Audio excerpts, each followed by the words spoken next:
Good morning students. बेटा हम लोग chapter 10 reaching the age of adolescence की स्टडी कर रहे थे। प्रीवियस वीडियो में हमने एंडोक्राइन सिस्टम के बारे में डिस्कस किया कि ह्यूमन बॉडी के अंदर various endocrine glands different hormone secrete करती है और ये हार्मोन अलग अलग फंक्शंस के लिए रेस्पॉन्सिबल होते हैं।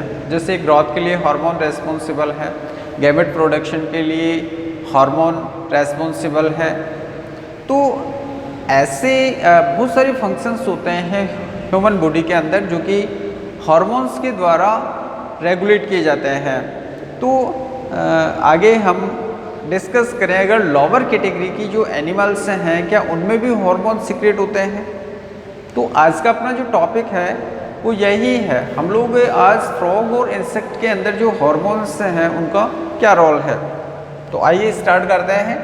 Role of hormones in completing the life history of frog and insect. Insect में यानी कि इनकी जो लाइफ हिस्ट्री है वो कंप्लीट करने में, लाइफ हिस्ट्री का मतलब इनके अंदर मेटामॉर्फोसिस होता है। एक फर्टिलाइज्ड एग से एक एडल्ट बनने तक का जो प्रोसेस होता है वो मेटामॉर्फोसिस कहलाता है। तो इस मेटामॉर्फोसिस में इन हार्मोन का क्या रोल है, तो सबसे पहले हम देखते हैं इसमें।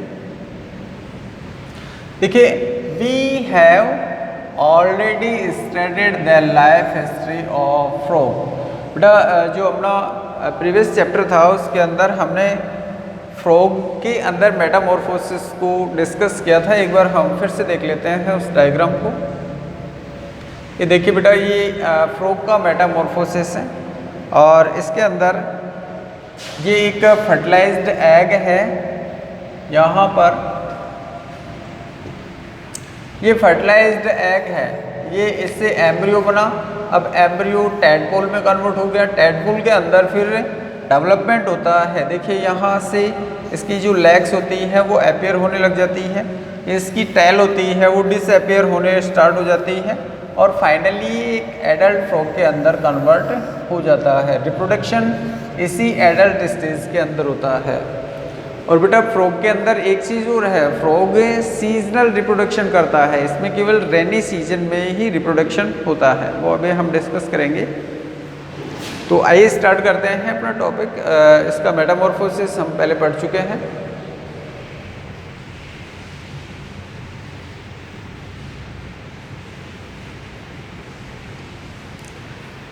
देखिए, in a frog the tadpole, tadpole क्या है, इसका लार्वा है, ये लार्वा है। हैस्ट फ्रॉम द एग, यानी कि टैडपोल एग से बाहर निकलता है, तोड़ करके बाहर आना heist. passes through certain stage to become a frog। Egg यानी कि फर्टिलाइज्ड एग से लार्वा जब बाहर आता है तो ये डिफरेंट स्टेज से पास होकर के एक फ्रॉग में यानी कि एक एडल्ट में कन्वर्ट हो जाता है। तो the change from tadpole to adult frog is called metamorphosis. बेटा ये डेफिनेशन हम प्रीवियस चैप्टर में भी स्टडी कर चुके हैं और इसका तो पूरा लाइफ साइकिल हम स्टडी कर चुके हैं। तो ध्यान कर लेना, एग से लार्वा बनने तक का जो स्टेज होता है उसको हम मेटामॉर्फोसिस कहते हैं। तो फ्रॉग के लिए इसका जो लार्वा है टैडपोल, एग से टैडपोल बना और टैडपोल से एडल्ट बनने तक का जो प्रोसेस है वो इसके लिए क्या हो गया, मेटामॉर्फोसिस। अब देखिए इसमें Metamorphosis of frog is controlled bye thyroxine hormone. ये इम्पोर्टेंट पॉइंट है। तो फ्रॉग का जो मेटामॉर्फोसिस है यानी कि टैडपोल से एडल्ट बनने तक का जो प्रोसेस है वो किसके द्वारा कंट्रोल होगा, वो थायरोक्सिन हार्मोन द्वारा कंट्रोल होगा। थायरोक्सिन हार्मोन हमारे अंदर भी प्रोड्यूस होता है हमारी थायराइड ग्लैंड द्वारा, जो कि हमारे नेक रीजन में ट्रैकिया के दोनों प्रेजेंट होती है। तो ये थायरोक्सिन हार्मोन थायराइड ग्लैंड द्वारा सिक्रेट किया जाता है। तो it is produced by thyroid gland, thyroid gland इसको प्रोड्यूस करती है। प्रेजेंस ऑफ आयोडीन, देखो बेटा ये चीज़ हम पहले भी पढ़ चुके हैं कि थायरोक्सिन हार्मोन के सिंथेसिस करने के लिए आयोडीन की रिक्वायरमेंट होती है। अगर आयोडीन एब्सेंट है तो थायरोक्सिन सिंथेसिस नहीं होगा। तो ध्यान कर लेना, presence of iodine in water is a must for the production of thyroxine hormone. तो ध्यान कर लेना, आयोडीन जरूरी है। इसके अलावा आगे अगर हम और डिस्कस करें, if the water in which tadpoles growing, यानी कि ऐसा वाटर जिसके अंदर टैडपोल ग्रोविंग कर रहा है, ग्रो कर रहा है, does not contain sufficient iodine, अगर पर्याप्त मात्रा में आयोडीन नहीं है, द ट्रांसफॉर्मेशन, यहाँ पर हम मेटामॉर्फोसिस वर्ड यूज कर सकते हैं, the transformation of tadpole into adult can not take place. ये ध्यान कर लेना कि अगर वाटर के अंदर आयोडीन नहीं है, जिस वाटर के अंदर टैडपोल ग्रो कर रहा है, टैडपोल मेटामॉर्फोसिस से पास हो रहा है, उसके अंदर अगर आयोडीन नहीं है, तो आयोडीन की प्रेजेंस नहीं है, तो इसका मतलब थायरोक्सिन सिंथेसिस नहीं होगा। जब थायरोक्सिन सिंथेसिस नहीं होगा तो टैडपोल का मेटामॉर्फोसिस नहीं होगा, वो स्टॉप हो जाएगा। अब देखिए यहाँ पर मैंने एक लाइन और लिखी है, क्या फ्रॉग के अंदर ही, फ्रॉग क्या होता है, एक क्लास होती है एम्फीबिया, और एम्फीबियंस वो होते हैं जो कि वाटर के अंदर भी लिविंग कर सकते हैं और लैंड के ऊपर भी रह सकते हैं। तो ऑल द एम्फीबियंस, यानी कि ये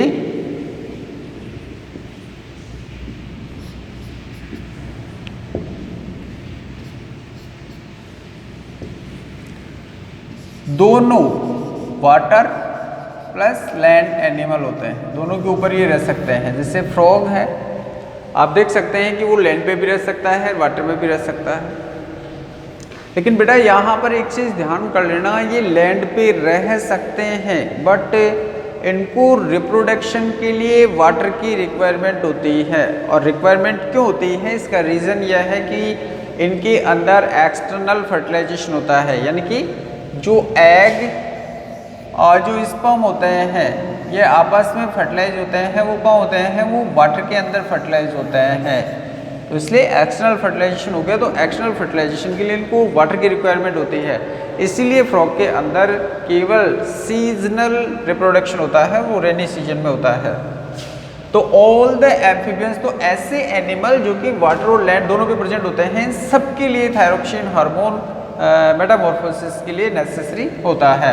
तो all the amphibians need thyroxine hormone to undergo metamorphosis and change the larva into adult. तो सभी एम्फीबियंस के लिए थायरोक्सिन हार्मोन की रिक्वायरमेंट होती है मेटामॉर्फोसिस से पास होने के लिए।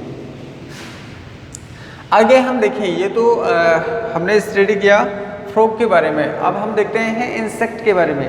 देखिए वहाँ फ्रॉग में एक पर्टिकुलर हार्मोन हो गया थायरोक्सिन हार्मोन, तो यहाँ पर डिफरेंट हार्मोन भी हो सकते हैं, तो एट क्लास में ज़्यादा डिटेल नहीं है इसके बारे में। तो process of metamorphosis in insect such as silk moth रेशम कीट होता है, जिसको मलबेरी प्लांट सहतूत के पत्तों के ऊपर पाला जाता है और ये सिल्क का प्रोडक्शन करता है।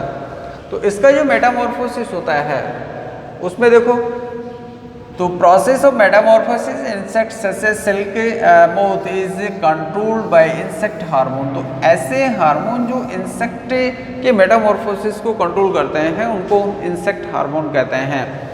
इन other word the change from larva to adult insect during metamorphosis is brought about by insect hormone. तो ये किसके द्वारा होता है, ये मेटामॉर्फोसिस से इंसेक्ट हार्मोन के द्वारा कंट्रोल होता है। Which are made in their endocrine gland, जो कि इंसेक्ट की एंडोक्राइन ग्लैंड्स के अंदर प्रोड्यूस होते हैं। तो इनकी ग्रोथ के लिए, इनके मेटामॉर्फोसिस के लिए ये जो इंसेक्ट हार्मोन होते हैं यही रेस्पॉन्सिबल होते हैं। हायर क्लासेस में बेटा आप एक वर्ड और पढ़ेंगे वहाँ पर फेरोमोन्स। ये फेरोमोन्स से इंसेक्ट्स के द्वारा सिक्रेट किए गए यानी कि सिक्रेट किए गए ऐसे सिक्रेशंस होते हैं जो कि इनकी ही स्पीशीज उनको पहचान सकती है।